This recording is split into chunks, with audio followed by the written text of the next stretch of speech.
बिस्मिल्लाहिर्रहमानिर्रहीम। Dear viewers, अस्सलाम वालेकुम। उम्मीद करता हूँ आप लोग ठीक होंगे।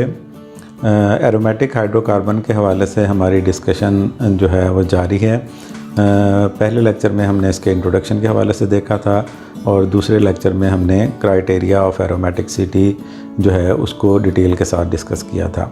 अब हम जान चुके हैं कि एरोमेटिक कंपाउंड क्या होते हैं, एरोमेटिक हाइड्रोकार्बन्स क्या होते हैं और उनकी स्टेबिलिटी के हवाले से भी स्पेसिफ़िकली बेंजीन की एग्ज़ाम्पल को लेके हमने काफ़ी चीज़ें डिस्कस कर ली हैं। अब हम नेक्स्ट स्टेप पे मूव कर सकते हैं कि no doubt aromatic compound stable हैं, लेकिन स्टिल आपको उनके बहुत सारे रिएक्शन मिलते हैं और उनमें जो सबसे ज़्यादा कॉमन रिएक्शन है वो है इलेक्ट्रोफिलिक एरोमेटिक सब्स्टिट्यूशन रिएक्शंस। तो आज हम यही जो एरोमेटिक इलेक्ट्रोफिलिक सब्स्टिट्यूशन रिएक्शन है इस हवाले से बात करेंगे और स्पेसिफ़िकली बेंजीन को जो कि बेसिक स्ट्रक्चरल यूनिट है एरोमेटिक कंपाउंड्स का ज़्यादातर का, तो उसी हवाले से हम जो है वो बात करेंगे। तो चले चलते हैं अपने जो प्रेजेंटेशन है उसकी तरफ। बिस्मिल्लाहिर्रहमानिर्रहीम। Today's topic of discussion is electrophilic aromatic substitution reaction and my name is Dr. Tahir Maqbool.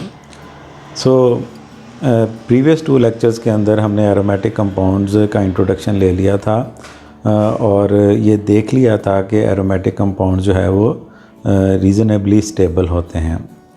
तो आज के लेक्चर में हम थोड़ा सा उनके रिएक्शंस या रिएक्टिविटी के हवाले से बात करेंगे। तो आज के लेक्चर का जो पहला ऑब्जेक्टिव है वो यही है कि what kind of reactions are available to arenes, for example benzene and its derivatives, यानी कि वो किस तरह के रिएक्शन शो करते हैं। जो सेकंड ऑब्जेक्टिव है that is what sort of Regents react with the arenes. तो उसमें डेफिनेटली जब हम रिएक्शन को स्टडी करते हैं तो एक हमारी जो स्पीशी है दैट इज़ एरोमेटिक कंपाउंड और उसमें हम benzene as a specific example ले रहे हैं, और दूसरी जो स्पीशीज़ हैं वो कौन सी स्पीशी हैं जो बेंजीन के साथ रिएक्ट करती हैं और उसके लिए कौन कौन से रीजेंट्स हम यूज़ करते हैं। और फिर जब एरोमेटिक कंपाउंड रिएक्ट करता है तो जो प्रोडक्ट ऑब्टेन होती है उसके जो नेचर है वो भी हम डिस्कस करेंगे, जो कि इस केसेस के अंदर सब्स्टिट्यूशन प्रोडक्ट होगी। और फोर्थ जो मेजर चीज़ है कि इलेक्ट्रोफिलिक एरोमेटिक सब्स्टिट्यूशन रिएक्शंस जो ये कंपाउंड देते हैं उनका हम जनरल मैकेनिज़्म जो है वो भी डिस्कस करेंगे आज के लेक्चर के अंदर। सबसे पहले बेंजीन की रिएक्टिविटी के हवाले से बात करते हैं। बेंजीन का स्ट्रक्चर जब आपके सामने होता है तो हमें पता है कि इसके जो इलेक्ट्रॉन डेंसिटी है it lies above and below the plane of the ring. ठीक हो गया।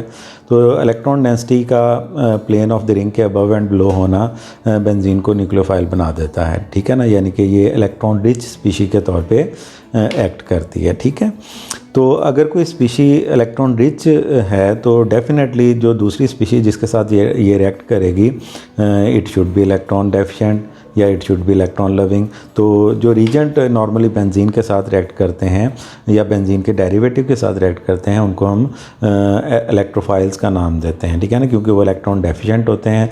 बेंजीन के पास इलेक्ट्रॉन काफ़ी अच्छी हैंडसम अमाउंट के अंदर मौजूद हैं above and below the plane. So ये अट्रैक्ट करती है इलेक्ट्रॉन लविंग स्पीशीज़ को और उन्हीं के साथ क्या करती है, रिएक्ट करती है। सो अब कैसे रिएक्शन होगा इसके लिए डेफिनेटली हम अल्कीन्स को रेफरेंस के तौर पे देख सकते हैं अगर हमने इसके रिएक्शन को समझना है। हमें पता है कि इलेक्ट्रोफाइल अल्कीन के साथ भी रिएक्ट करते हैं क्योंकि अल्कीन अनसैचुरेटेड होती हैं, पाई इलेक्ट्रॉन उनके पास होते हैं, पाई बॉन्ड्स होते हैं। तो हमने ये ऑब्ज़र्व किया है, आपने प्रीवियस क्लासेस में अल्कीन के रिएक्शन पढ़े होंगे। तो जो इलेक्ट्रोफिलिक स्पीशी है वो ऐड हो जाती है इनटू द अल्कीन्स। ठीक है ना, और इसके बहुत सारे आपने रिएक्शन देखे होंगे। हाइड्रेशन ऑफ अल्कीन देखा होगा, हाइड्रोहेलोजिनेशन ऑफ अल्कीन देखा होगा, हेलोजिनेशन ऑफ अल्कीन देखा होगा, हाइड्रोक्सिलेशन ऑफ अल्कीन देखा होगा। ठीक है ना, तो उसमें रिएक्शन जो स्टार्ट इसी तरह होता है कि इलेक्ट्रोफाइल जो है उसके ऊपर जो आपकी अल्कीन है वो उसका पाई इलेक्ट्रॉनिक लॉर्ड अटैक करता है और आपके पास एक पॉजिटिव चार्ज बनता है।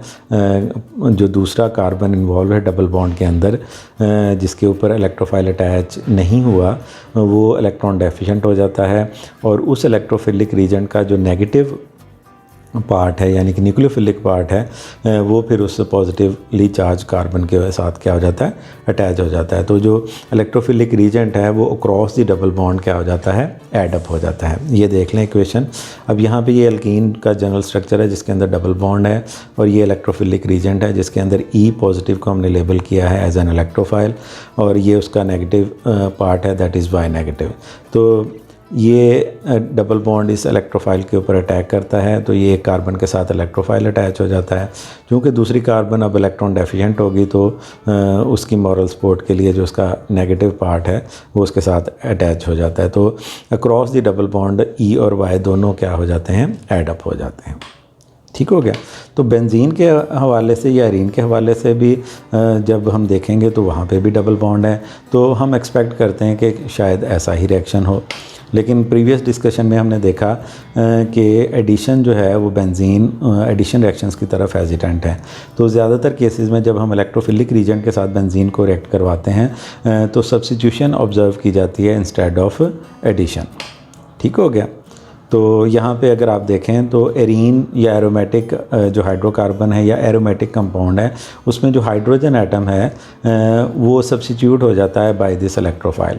तो चूँकि हाइड्रोजन जब लीव करता है इस स्पीशी को एज एच पॉजिटिव और आने वाला इलेक्ट्रोफाइल ई पॉजिटिव इसके साथ अटैच होता है तो फिर हम इस रिएक्शन को या प्रोडक्ट को नाम देते हैं aromatic electrophilic aromatic substitution product का, और इस रिएक्शन को नाम देते हैं इलेक्ट्रोफिलिक एरोमेटिक सब्स्टिट्यूशन रिएक्शन का नाम दे देते हैं। ठीक हो गया। क्योंकि वहाँ पे जो एरीन है या आपकी बेंजीन है या जो भी एरोमेटिक कंपाउंड आप ले रहे हैं उसका एक हाइड्रोजन रिप्लेस हो गया, सब्स्टिट्यूट हो गया बाय एन इलेक्ट्रोफाइल।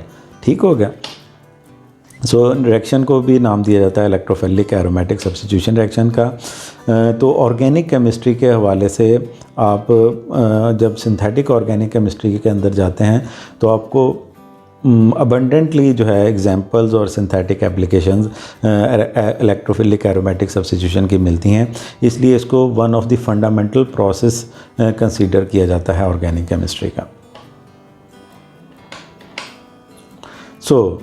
अब क्वेश्चन ये है कि अल्कीन डबल बॉन्ड है, उसने एडिशन प्रोडक्ट दी, बेंजीन डबल बॉन्ड है, 3 डबल बॉन्ड है, रिच इन इलेक्ट्रॉन है, न्यूक्लियोफाइल है, तो it should also give the addition product. लेकिन हमने ऑब्जर्व किया कि ये एडिशन प्रोडक्ट नहीं देती बल्कि क्या देती है, सब्स्टिट्यूशन। सो क्वेश्चन ये है कि वाई बेंजीन और arene give substitution instead of addition. तो उसको एक्सप्लेन करने के लिए ये आपको रिएक्शन मैकेनिज़्म थोड़ा सा देखना पड़ेगा। सपोज़ हमारे पास यहाँ पे इलेक्ट्रोफाइल को हमने वाई पॉजिटिव लेबल किया है, तो अल्कीन पहला स्टेप अल्कीन की तरह का ही है कि जो पाई बॉन्ड है वो अटैक करेगा इस इलेक्ट्रोफाइल के ऊपर। तो डेफिनेटली ये जो पाई बॉन्ड है ये ब्रेक हो जाएगा और ये जो वाई इलेक्ट्रॉन डेफिशिएंट स्पीशी है ये इसके साथ बॉन्ड बनाने के लिए इस्तेमाल हो जाएगा। अब डबल बॉन्ड चूँकि 2 कार्बन के दरमियान होता है तो जो दी अदर कार्बन जो है जो इस पाई बॉन्ड के अंदर इन्वॉल्व थी, जो कि अब वाई के साथ एज अ सिंगल बॉन्ड मौजूद है, तो ये जो कार्बन एटम है ये क्या हो जाएगी, पॉजिटिवली चार्ज हो जाएगी। अब अगर एडिशन हो तो जो वाई के साथ जो नेगेटिवली चार्ज स्पीशी होती है, ज़ाहिर बात है ये वाई पॉजिटिव ऐसा तो नहीं आपको मिलेगा। जब रीजेंट यूज़ करेंगे तो उसके साथ एक नेगेटिव स्पीशी भी होगी। फॉर एग्जांपल जब हम हाइड्रेशन करते हैं तो एक H होता है, दूसरा OH होता है। हम हाइड्रो हेलोजिनेशन करते हैं तो एक H पॉजिटिव होता है, दूसरा हेलोजन X नेगेटिव होता है। तो यहाँ पे जो उसका नेगेटिव पार्ट है, अगर तो नॉर्मल डबल बॉन्ड या अल्कीन का रिएक्शन हो तो ये इस पॉजिटिव कार्बन के ऊपर अटैक करेगा और आपके पास क्या बन जाएगी, इलेक्ट्रोफिलिक एडिशन प्रोडक्ट बनेगी। अब ये ब्लू के साथ लेबल किया है और उसको B लेबल किया है, तो ये जो है आपके पास प्रोडक्ट बनेगी जिसको हम इलेक्ट्रोफिलिक एडिशन प्रोडक्ट का नाम देंगे। लेकिन अगर आप इसके स्ट्रक्चर पे गौर करें तो ये प्रोडक्ट जो है वो नॉन एरोमेटिक है। ठीक है। क्यों नॉन एरोमेटिक है? क्योंकि अब यहाँ पे जो पेयर्स ऑफ पाई इलेक्ट्रॉन है वो ऑड नहीं है बल्कि इवन हो गए हैं। तो ये क्राइटेरिया ऑफ एरोमेटिसिटी उसको ये फिल नहीं करता ये मॉलिक्यूल। दूसरा जो ऑप्शन वो ये है कि ये Z जो है बजाय इस पॉजिटिवली चार्ज कार्बन के ऊपर अटैक करने के, ये इस हाइड्रोजन को क्या कर ले, एब्स्ट्रैक्ट कर ले, और चूँकि ये इस हाइड्रोजन को एज H पॉजिटिव एब्स्ट्रैक्ट करेगा तो ये जो बॉन्ड है ये यहाँ पे दोबारा आ जाएगा जैसे कि ये पहले था। ठीक हो गया। तो जब ये बॉन्ड यहाँ पे शिफ्ट हो जाएगा in the form of pi bond, तो जो कार्बन इलेक्ट्रॉन डेफिशिएंट है उसकी जो इलेक्ट्रॉन डेफिशिएंसी है वो क्या हो जाएगी, ओवरकम हो जाएगी। ठीक है ना। और अब ये जो कंपाउंड बना है इसके अंदर एक एरोमेटिसिटी है, क्योंकि जो odd numbers of pairs of pi electron हैं वो मौजूद हैं 1, 2 और 3। ठीक है। दूसरे लफ्ज़ों में एरोमेटिसिटी जो है वो क्या हो गई है, रीस्टोर हो गई है। और Z जो है उसको हाइड्रोजन मिला है और वो हाइड्रोजन लेके खुशी खुशी इनकी ज़िंदगी से क्या हो गया है, निकल गया है। ठीक है। अब बनने वाली प्रोडक्ट जो है उसके अंदर और आपकी जो स्टार्टिंग बेंजीन है, सिर्फ ये फ़र्क है कि बेंजीन के एक कार्बन के ऊपर जहाँ पे हाइड्रोजन था अब वहाँ पे क्या लगा हुआ है, आपका अटैकिंग इलेक्ट्रोफाइल लगा हुआ है। तो इस प्रोडक्ट को इलेक्ट्रोफिलिक सब्स्टिट्यूशन प्रोडक्ट का नाम देते हैं। अब इन दोनों के दरम्यान डिफरेंस क्या है कि अगर एडिशन प्रोडक्ट होगी तो जो आपकी एडिशन प्रोडक्ट है वो नॉन एरोमेटिक है, जबकि जो आपकी सब्स्टिट्यूशन प्रोडक्ट है वो एरोमेटिक है। तो एरोमेटिसिटी को प्रिजर्व करता है इलेक्ट्रोफिलिक सब्स्टिट्यूशन रिएक्शन। तो इसी वजह से जो एरीन्स हैं, बेंजीन हैं, वो प्रेफर करती हैं substitution instead of addition. So substitution preserve करती है एरोमेटिसिटी को। प्रिजर्व के स्पेलिंग यहाँ पे आप दुरुस्त कर लीजिएगा, PRESERVE आएंगे।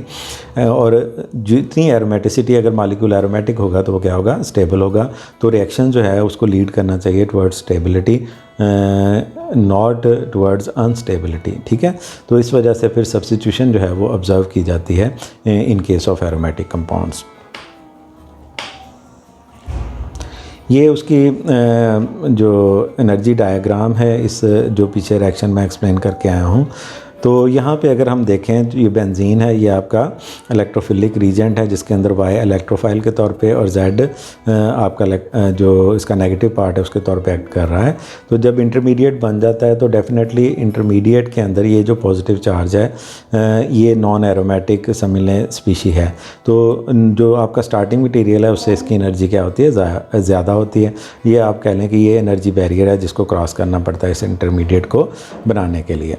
अब अगर एडिशन प्रोडक्ट हो तो एडिशन प्रोडक्ट की एनर्जी ज़्यादा होगी, अगर सब्स्टिट्यूशन प्रोडक्ट हो तो उसकी एनर्जी कम होगी, क्योंकि एडिशन प्रोडक्ट आपकी नॉन एरोमेटिक है, सब्स्टिट्यूशन प्रोडक्ट आपकी एरोमेटिक है। तो एनर्जेटिकली सब्स्टिट्यूशन प्रोडक्ट या इलेक्ट्रोफिलिक सब्स्टिट्यूशन जो है वो प्रेफरेबल है एनर्जेटिकली, क्योंकि उसकी एनर्जी एडिशन प्रोडक्ट की एनर्जी से क्या है, कम है। So the reaction of benzene to form substituted benzene has a delta G close to 0, यानी कि अगर हम इन दोनों की एनर्जी को आपस में कंपेयर करें तो it would be almost equal to 0। तो इस वजह से जो है वो सब्स्टिट्यूशन इंस्टेड ऑफ एडिशन जो है वो ऑब्जर्व की जाती है। सो अगर रिएक्शन जो है वो एडिशन की तरफ जाएगा तो रिएक्शन जो है वो हाईली एंडोगोनिक होगा, यानी दूसरे लफ्ज़ों में एंडोथर्मिक होगा, क्योंकि सिस्टम जो है वो from lower energy to higher energy जा रहा है। तो वो जो डिफरेंस ऑफ एनर्जी है वो आपको सप्लाई करना पड़ेगा। ठीक है। So the reaction of benzene to form the much less stable non aromatic addition product would have been a highly endergonic reaction, जो कि थर्मली क्या होगा, फिजिबल नहीं होगा। तो इसलिए जो आपको सब्स्टिट्यूशन जो है चूँकि वो प्रिजर्व करती है एरोमेटिसिटी, तो substitution is observed instead of addition. So mechanism की बात कर लेते हैं। जनरल मैकेनिज़्म की हवाले से ये इक्वेशन पीछे भी डिस्कस कर रहा हूँ, दोबारा है कि जो आपका पाई बॉन्ड है वो अटैक करेगा इस इलेक्ट्रोफाइल के ऊपर और ये जो बॉन्ड है ये ब्रेक हो जाएगा और ये रिएक्शन स्लो होगा। स्लो क्यों होगा, ये पीछे एनर्जेटिक डायग्राम में आप देखें तो ये आपका स्टार्टिंग बेंजीन है और ये आपका इंटरमीडिएट है। तो इंटरमीडिएट जो है उसकी एनर्जी क्या है, ज़्यादा है, क्योंकि वो नॉन एरोमेटिक है, यानी कि आपका रिएक्टेंट एरोमेटिक है और इंटरमीडिएट क्या है, नॉन एरोमेटिक है। तो एरोमेटिक से नॉन एरोमेटिक की तरफ जाना, इसका मतलब क्या है, सिस्टम की एनर्जी इंक्रीज़ होगी, तो ये रिएक्शन क्या होगा, स्लो होगा। ठीक हो गया, और यही स्लो स्टेप होगा। ठीक है। सो पहला स्टेप पे क्या हुआ, an electrophile accept the electron pair from the pi system of benzene to form a carbocation. ठीक हो गया। अब ये जो कार्बो स्टेप है ये रिलेटिवली स्लो है और एंडरगोनिक है, क्योंकि इसके नतीजे में जो सिस्टम है from aromatic to non aromatic जा रहा है। ठीक है, an aromatic compound is being converted into a much less stable non aromatic intermediate. ठीक हो गया। सो जो कार्बोकैटाइन बना है वो आफ्टर इट्स फॉर्मेशन वो क्या है, रेजोनेंस स्टेबलाइज्ड है। क्यों? क्योंकि जो पॉजिटिव चार्ज है वो इन कॉन्जुगेशन आ गया with your remaining 2 double bonds. ठीक है, तो ये पाई बॉन्ड है, ये सिंगल बॉन्ड है और ये आपका पी एटॉमिक ऑर्बिटल है। डेफिनेटली अगर कार्बन पॉजिटिवली चार्ज है या कार्बोकैटाइन है तो उसमें कार्बन की हाइब्रिडाइजेशन क्या होगी, sp2 होगी। तो इसका मतलब क्या है कि इसके पास एक पी एटॉमिक ऑर्बिटल है जो कि वेकेंट है। तो ये second system of delocalised chemical bonding के multiple bond in conjugation with p atomic orbital. अब इस कॉन्जुगेशन की वजह से इसके 3 रेजोनेंस कॉन्ट्रीब्यूटिंग स्ट्रक्चर हम लिख सकते हैं, यानी कि इस पाई बॉन्ड को यहाँ मूव करें तो पॉजिटिव चार्ज इस कार्बन के ऊपर आ जाएगा। सिमिलरली इस पाई बॉन्ड को यहाँ मूव करें तो पॉजिटिव चार्ज इस कार्बन के ऊपर आ जाएगा। सो जो आपका साइक्लोहेक्साडाइइनाइल कैटाइन बना है वो क्या हो गया है, रेजोनेंस स्टेबलाइज है। ये वो इंटरमीडिएट है जो फर्स्ट स्टेप के नतीजे के तौर पे बनता है। ठीक है, लेकिन चूंकि इसकी एनर्जी ज़्यादा होगी लिहाजा ये स्टेप स्लो होगा और यही स्टेप क्या होगा, रेट डिटर्मिनिंग स्टेप कहलाएगा और ये एंडरगोनिक होगा, यानी कि इसके अंदर हीट एब्जॉर्ब होगी। ठीक, इसको ये जो आयन हमने लिखा है जिसको हमने साइक्लोहेक्साडाइइनाइल कैटाइन कहा है, इसको एरीनियम आयन के तौर पे भी जाना जाता है। अब अगर हम इस की जो साइक्लोहेक्साडाइइनाइल कैटाइन है इसकी रेजोनेंस स्टेबलाइजेशन को कंपेयर करें विद स्टार्टिंग या रिएक्टेंट के जो रेजोनेंस स्टेबलाइजेशन है तो डेफिनेटली वो एरोमेटिक है, ये नॉन एरोमेटिक है। वहाँ पे 3 बॉन्ड इन कॉन्जुगेशन है और यहाँ पे 2 बॉन्ड इन कॉन्जुगेशन है। तो ज़्यादातर जो रेजोनेंस स्टेबलाइजेशन है वो फर्स्ट स्टेप के नतीजे के तौर पे लॉस्ट हो जाती है जब वो इंटरमीडिएट बनता है। ठीक हो गया।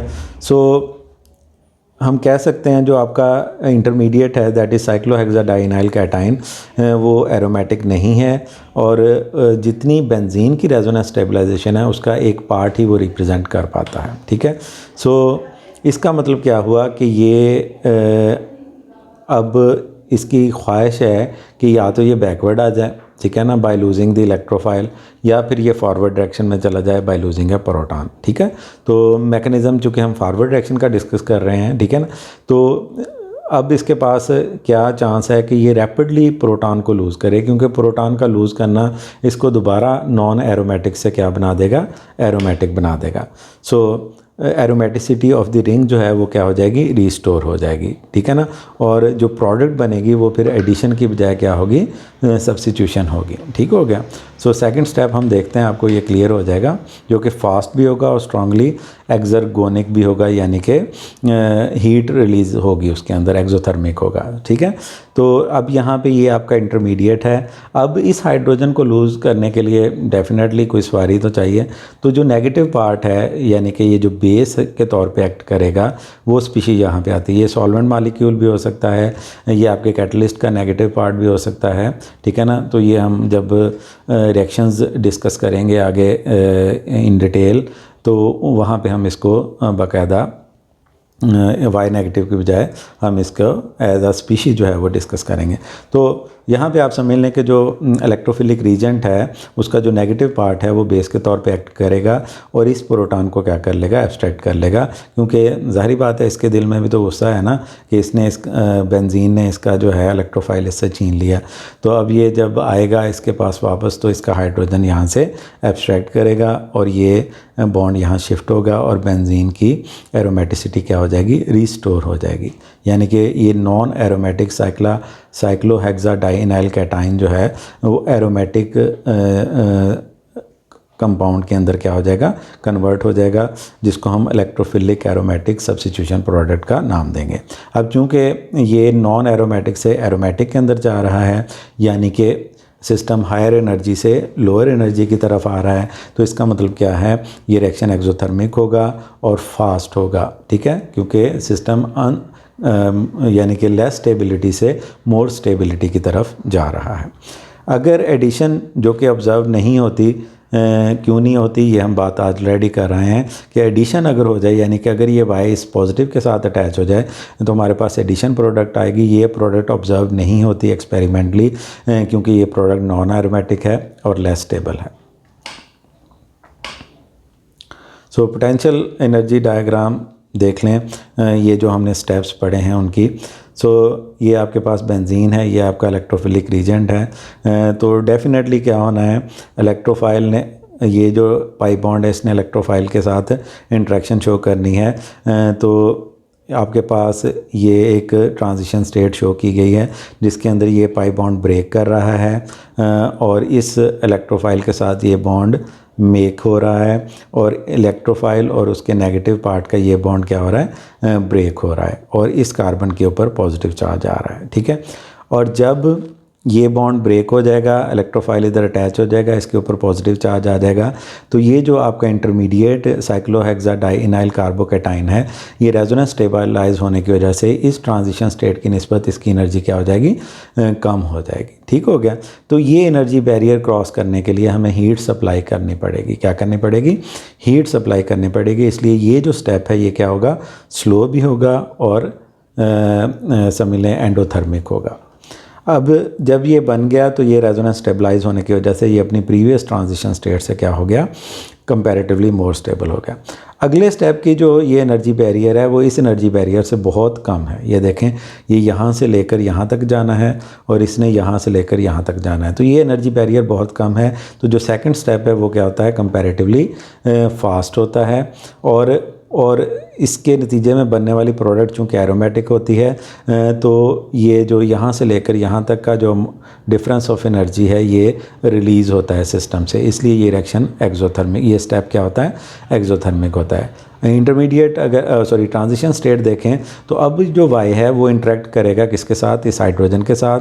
दूसरे लफ्ज़ों में वाई नेगेटिव और हाइड्रोजन के दरमियान बॉन्ड मेकिंग हो रही होगी, हाइड्रोजन और उस कार्बन के दरमियान बॉन्ड ब्रेकिंग हो रही होगी जो कार्बन इलेक्ट्रोफाइल के साथ अटैच हो गया है, और एट द सेम टाइम ये जो पाई बॉन्ड ब्रेक हुआ था वो रीफॉर्म हो रहा होगा। ठीक है, तो यहाँ से फिर चूँकि ये फिर यहाँ से ट्रांजिशन स्टेट जो है वो रेजोनेंस स्टेबलाइज ना होने की वजह से फिर क्या होगा, इसकी एनर्जी इस इंटरमीडिएट से कंपैरेटिवली थोड़ी सी ज़्यादा होगी। फिर जब ये बॉन्ड यहाँ वाई और एच के दरमियान बन जाएगा, ये बॉन्ड सी और एच के दरमियान ब्रेक हो जाएगा और ये कार्बन और कार्बन के दरमियान डबल बॉन्ड बन जाएगा, तो ये जो प्रोडक्ट है वो क्या हो जाएगी, एरोमेटिक हो जाएगी। इसकी एनर्जी इस ट्रांजिशन स्टेट से भी और इस इंटरमीडिएट से भी क्या होगी, कम होगी। तो ये स्टेप ओवरऑल क्या कहलाएगा, एक्सोथर्मिक कहलाएगा, और जो प्रोडक्ट है वो क्या कहलाएगी, सब्स्टिट्यूशन प्रोडक्ट कहलाएगी। ठीक हो गया। तो ये पूरे का पूरा जो रिएक्शन मैकेनिज़्म है उसका पोटेंशियल एनर्जी डायग्राम है जो आपको क्लियर हुई है। आपको जो याद रखने वाली चीज़ है वो रिएक्टेंट्स हैं, इसी तरह ये रिएक्टिव इंटरमीडिएट है, इसकी रेजोनेंस कंट्रीब्यूटिंग स्ट्रक्चर्स हैं और फिर प्रोडक्ट है।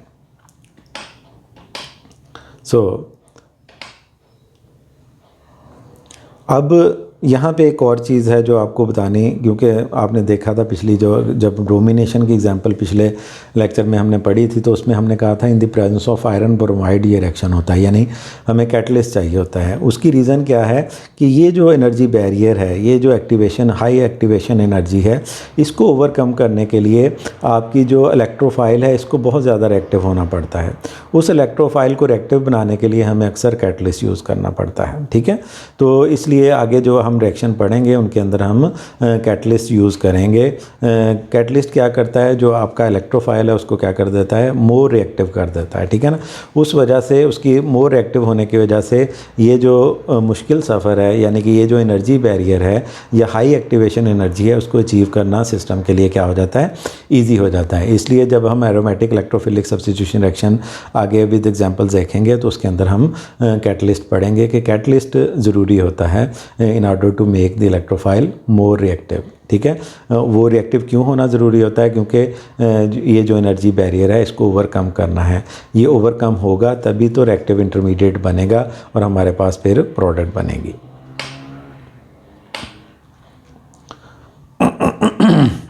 अब इस वजह से कि इलेक्ट्रोफाइल को फेयरली रिएक्टिव होना पड़ेगा, या इस हाई एक्टिवेशन एनर्जी की वजह से बहुत सारे इलेक्ट्रोफाइलिक रिएजेंट हैं जो कि एल्कीन के साथ तो आराम से रिएक्ट कर लेते हैं, रैपिडली रिएक्ट करते हैं, लेकिन बेंजीन के साथ रिएक्ट नहीं कर पाते।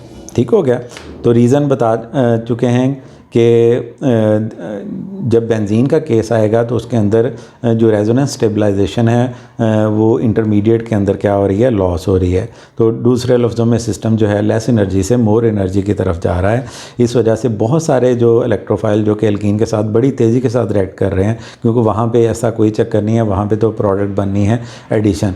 तो लेकिन और वहाँ पे एरोमेटिक से नॉन एरोमेटिक में उसने नहीं जाना, बल्कि अनसैचुरेशन से सैचुरेशन के अंदर जाना है। तो बेंजीन या एरोमेटिक हाइड्रोकार्बन्स के केस में चूँकि लॉस ऑफ रेजोनेंस स्टेबलाइजेशन होती है, इस वजह से जो इलेक्ट्रोफाइल है वो जो कि रैपिडली रिएक्ट कर रहे होते हैं एल्कीन के साथ, वो इन सिस्टम्स के साथ रिएक्ट नहीं कर पाते। एग्जाम्पल देख लें आप, परऑक्सी एसिड देख लें या डायबोरेन देख लें, ये एल्कीन के साथ फेयरली रिएक्टिव हैं, लेकिन बेंजीन या एरीन्स के साथ रिएक्ट नहीं कर पाते। जो कि इलेक्ट्रोफाइल रिएक्ट करते हैं अगर बेंजीन के साथ, तो वो कैटलिस्ट की मौजूदगी में ही कर रहे होते हैं। ये मैं पहले भी बताया हूँ। तो क्योंकि कैटलिस्ट क्या करता है, उनकी इलेक्ट्रोफिलिसिटी को क्या कर देता है, इंक्रीज़ कर देता है, या उनको ज़्यादा रिएक्टिव बना देता है। एग्जाम्पल देख लें, ब्रोमीन अगर बेंजीन के साथ रिएक्ट होगी तो in the presence of iron bromide reaction show करती है। अब बेंजीन के हमने बेंजीन की स्पेसिफिक एग्जांपल के साथ उसके इलेक्ट्रोफिलिक एरोमेटिक सब्स्टिट्यूशन रिएक्शंस का मैकेनिज्म देखा। अब इलेक्ट्रोफाइल कोई भी हो सकता है, ठीक है ना। तो इसका मतलब क्या है कि बहुत सारे डिफरेंट जो सब्स्टिट्यूएंट हैं वो आप यूज़ कर सकते हैं एज एन इलेक्ट्रोफाइल, और वो सब्स्टिट्यूशन प्रोडक्ट देंगे विद बेंजीन, ठीक है। So many different substituent can be introduced on to an aromatic ring through electrophilic substitution reactions, ठीक है।